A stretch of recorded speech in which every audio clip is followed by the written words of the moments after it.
జాతీయ రైతు దినోత్సవం ఈ రోజు జాతీయ రైతు దినోత్సవం సందర్భంగా ఆయన రైతు బిడ్డ అయిన పల్లవి ప్రశాంత్ విడుదలైతుండు.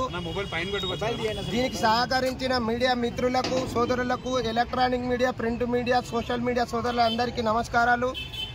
ఈ రోజు జాతీయ రైతు దినోత్సవం సందర్భంగా ఆయన రిలీజ్ అయినందుకు మాకు చాలా సంతోషం. ఎందుకంటే ఒక రైతుకు రైతు దినోత్సవం వచ్చింది చూడు, ఎంత గ్రేటు.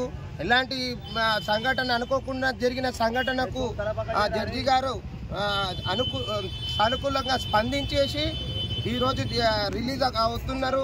కాబట్టి సోషల్ మీడియాతో ఎవరితో మాట్లాడరు ప్రశాంత్ గారు.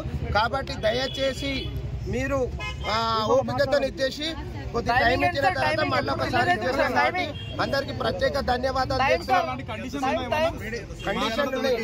కండిషన్లు 2 నెలలు పొద్దున మార్నింగ్ 1 నుంచి 2 నెలలు అటెండ్ కావాలి.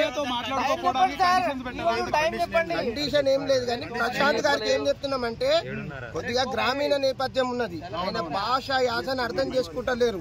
నేనేమంటున్నానంటే ఆయన కొద్దిగా చెప్పాలి, మేము చెప్తాం కౌన్సిలింగ్ చెప్పి ఇచ్చేసి అడ్వైజ్ మేమేమంటున్నా అంటే కొంతమంది సోషల్ మీడియా సోదరులు, మన సోదరులు చట్టం గురించి టెక్నికల్ వర్డ్స్ వాడకుండా ఇష్టానుసారంగా మాట్లాడడం వల్ల ఇబ్బందులు అవుతాయి.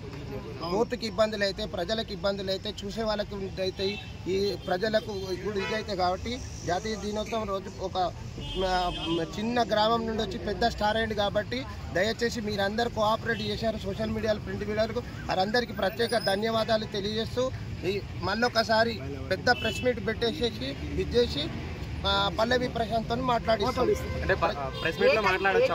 7:30 వచ్చేస్తారు. యాక్చువల్ గా జైలు నియమ నిబంధనల ప్రకారం 7 o'clock భోజనం ఇట్లా చేపించేసి ఇచ్చేస్తారు. అప్పటి వరకు నిన్నే బెయిల్ వచ్చింది కదా,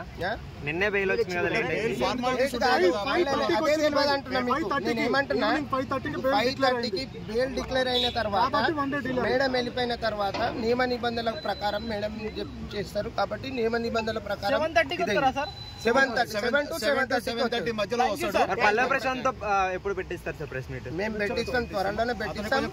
social media, print media, electronic media సోదరులు అందరికీ ప్రతి ఒక్కరికి ఫోన్ చేసి రిలీజ్ అయిన తర్వాత ఇంటికి పోతాడా, ఇక్కడ హైదరాబాద్ ఉంటారా? మనం ఏం చెప్తాం, మనం ఏం చెప్పలేం కదా.